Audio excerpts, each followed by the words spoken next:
Hey, this is GUI Game Dev. In this short tutorial, I'll be teaching you how to use coroutines. To start, create a script and name it whatever you want. Once you have done that, open it up. Inside the script, you will want to create a IE numerator and name it what you want. I'm naming it time delays. INumerator makes it so we can start our coroutine inside it. Once you have done that, you'll need to type yield return new wait for seconds brackets and how many seconds you want to wait before something is run.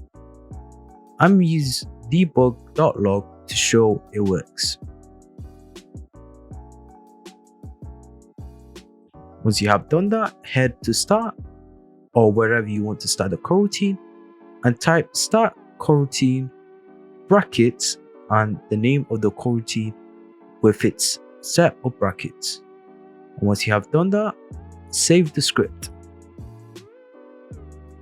I'm also going to use debug.log to show when start is run.